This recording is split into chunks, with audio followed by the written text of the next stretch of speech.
Oh, wait, I forgot to cover him. Reported here on PolitiFacts. This was his actual statement years ago. You'll probably remember this one.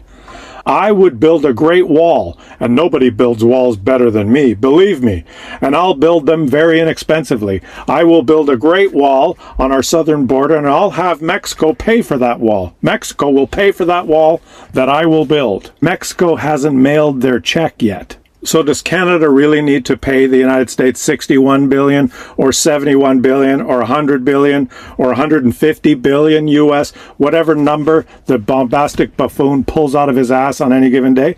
Well, no. In fact, reported here in The Guardian, Canada announces a $6 billion Canadian deal with Australia to develop Arctic radar missile detection system. I guess radar missile detection system is kind of the same thing as a Golden Dome. The Canadian Prime Minister Mark Carney says the deal on over-the-horizon radar is part of an effort to assert Canada's sovereignty over the Arctic as U.S. priorities shift, or paraphrasing, as Canada's priorities shift away from the United States. Reported here in Aerotime, Canada and Sweden deepen aerospace ties with Arctic security in focus. And this article details the efforts that the Canadian and the Swedish governments are making to align themselves in research and potentially sign a large contract for a Swedish fighter jet as a replacement for the F-35 American fighter jets that we have on order, and potentially have those fighter jets manufactured in Canada. Canada and Sweden have pledged to deepen cooperation across aerospace, defense, and advanced technologies.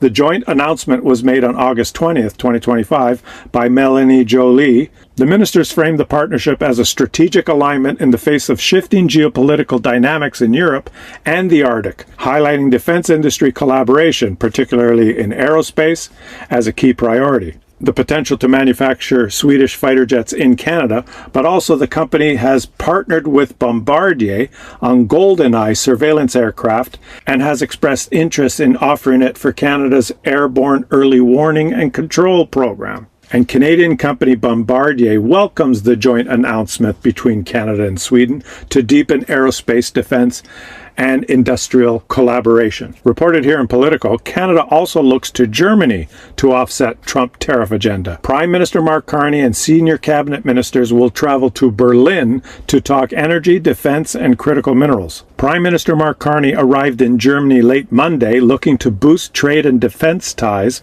with Europe's largest economy. And reported here on CBC, one of the main reasons for this trip to Germany is, as the headline reads here, Canada narrows choices for new submarines to Germany and South Korean bidders. It was announced on Tuesday that Canada had narrowed the list of contenders to build the Navy's new submarines to 2 bidders. And in the picture behind me is German Chancellor Friedrich Merz as he receives Canadian Prime Minister Mark Carney at the Chancellery in Berlin on Tuesday. Now, any one of these stories on their own is maybe not that big a deal, but when you put them all together, our cabinet ministers and our prime ministers are actively touring the world, basically, making deals and forming alliances and forming partnerships with mainly European countries and Australia on specifically defense topics. And the reason for that, one of the main reasons, is that defense procurement and defense spending is totally handled by the government. There's private companies and companies that you purchase things from,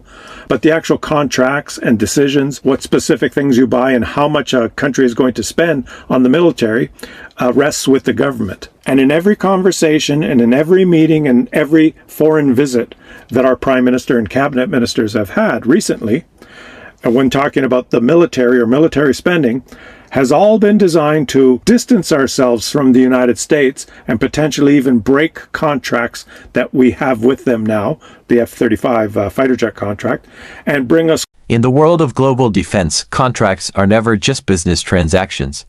They are declarations of intent, signals of trust, and long-term bets on who will shape military power for generations.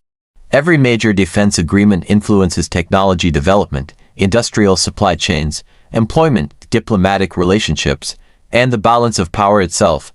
That is why this particular decision sent shockwaves far beyond the defense industry. A contract that many analysts, insiders, and executives believed was effectively guaranteed for America's largest defense corporations did not go to the United States. Instead, it went to Canada, The result stunned Washington, unsettled U.S. defense giants, and forced policymakers and military planners to confront an uncomfortable reality. The rules of defense procurement are changing, and assumptions that once seemed unbreakable no longer hold. For decades, the United States dominated global defense contracting. American firms built fighter jets, missile systems, naval platforms, radar networks, and command and control infrastructure used by allies across the world. This dominance was reinforced by scale, deep research budgets, political influence, and a track record of battlefield performance. Winning contracts became routine, losing them, especially to close allies, became rare. That history created expectations. When major defense competitions emerged, the default assumption was often that American companies would prevail. Their experience, production capacity, and integration with U.S. military doctrine gave them a perceived edge that competitors struggled to match. Over time, reputation itself became a strategic asset. This contract appeared to follow the same pattern. From the earliest stages, many observers believed the outcome was already decided. U.S. defense firms entered the competition with mature platforms, extensive testing data, and long-standing relationships within allied defense circles. Their proposals emphasized reliability, proven performance, and continuity with existing systems. On paper, it looked like a safe choice. But defense procurement does not exist in a vacuum, and the strategic environment surrounding this deal was shifting in subtle but critical ways. Governments are no longer evaluating defense systems based solely on raw capability or historical success. Instead, they are weighing a far broader set of criteria that reflect modern security challenges. Cost transparency has become a central concern. Long-term affordability now matters as much as upfront price. Nations are scrutinizing not just acquisition costs, but maintenance expenses, upgrade pathways, and the total life cycle cost of ownership over decades. Defense budgets are under pressure, and governments are increasingly unwilling to accept open-ended financial commitments. Supply chain resilience has also moved to the forefront. Global disruptions, geopolitical tensions, and recent crises exposed vulnerabilities in over-centralized production networks. Countries now want assurances that critical components can be sourced, maintained, and repaired without excessive dependence on foreign decision-making or political shifts. Sovereign control is another growing priority. Governments are demanding greater access to technology, data, and intellectual property. They want the ability to adapt systems to their specific needs, integrate domestic industries, and retain operational independence. Automatic reliance on foreign contractors is being questioned more openly than ever before. Canada understood these shifts. Rather than competing head-to-head with U.S. firms on sheer scale or historical dominance, Canada approached the competition with a different mindset. Its strategy focused on alignment with modern procurement priorities rather than legacy expectations. The emphasis was not on what had worked in the past, but on what would be required in the future. Canada's proposal highlighted flexibility, modularity, and long-term adaptability.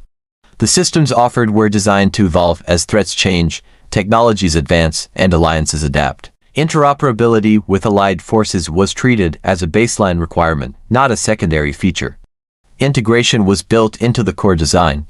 Cost efficiency was addressed across the full life cycle of the program. Instead of minimizing upfront expenses at the expense of future obligations, the Canadian approach prioritized predictable, transparent costs over decades of operation. Maintenance, upgrades, and support were structured to reduce uncertainty and avoid budget shocks. Domestic industrial participation played a key role. Canada positioned the contract as an opportunity to strengthen local manufacturing, engineering, and technological expertise. This not only appealed to economic considerations but also reinforced sovereign control and long-term sustainability. The deal was framed as a partnership rather than a transaction. While American defense giants leaned heavily on their reputations and proven track records, Canada presented a forward-looking vision. It emphasized responsiveness over rigidity, partnership over dependency, and adaptability over tradition. That distinction became increasingly difficult for decision-makers to ignore. When the final decision was announced, the reaction across the defense world was immediate and intense.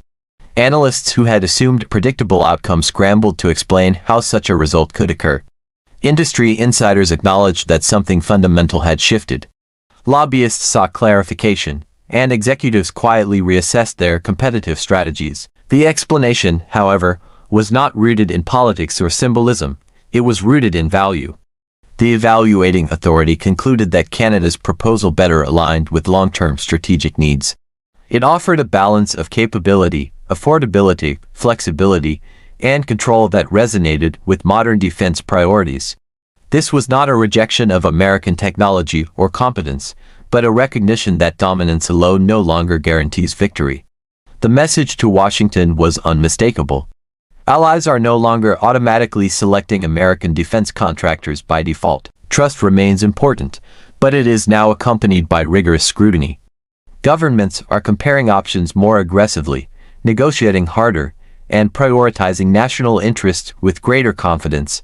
For the U.S. defense industry, the implications are significant. Losing a major contract does not threaten its overall strength, but it does challenge long-standing assumptions. Pricing models are being re-examined.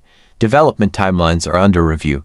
The balance between legacy platforms and next-generation innovation is being questioned. This moment also has broader geopolitical consequences. Defense contracts shape alliances. They influence interoperability, training, and strategic alignment. When a country chooses a supplier, it is also choosing a long-term relationship. Canada's win demonstrates that these relationships are no longer one-directional. For other nations, the outcome is instructive. It shows that success is possible without being the largest or most powerful player. Clear strategy, alignment with modern priorities, and credible execution can overcome traditional advantages. The defense market is becoming more competitive, more dynamic, and less predictable. The long-term impact of this contract will unfold over decades. Follow-on agreements for maintenance, upgrades, and expansion will generate sustained economic and strategic benefits. Technological expertise will deepen. Industrial capacity will grow. Influence will compound over time. Canada did not simply secure a single win. It positioned itself as a serious defense partner capable of competing at the highest level. That perception alone carries weight far beyond the value of the contract itself. For the United States, the outcome serves as a reminder. Dominance is not permanent. Leadership must be maintained, not assumed. In a rapidly evolving security environment, adaptability matters as much as scale. Defense procurement has entered a new era. Reputation still matters, but it is no longer decisive on its own. Value, flexibility, resilience, and partnership now define success. The balance of power is not shifting overnight, but it is becoming more contested. This contract marks a turning point in how military capability is built, sold, and sustained. It reflects a world where influence is earned repeatedly, not inherited indefinitely. The question now is not why Canada won, but how often outcomes like this will occur in the future. In a world defined by rapid change, one lesson stands out clearly. No nation wins forever. Thanks for watching Alert 360 News, where real stories meet real impact. If you want to stay ahead of the headlines, smash that subscribe button, turn on notifications, and join the fastest growing news community on YouTube.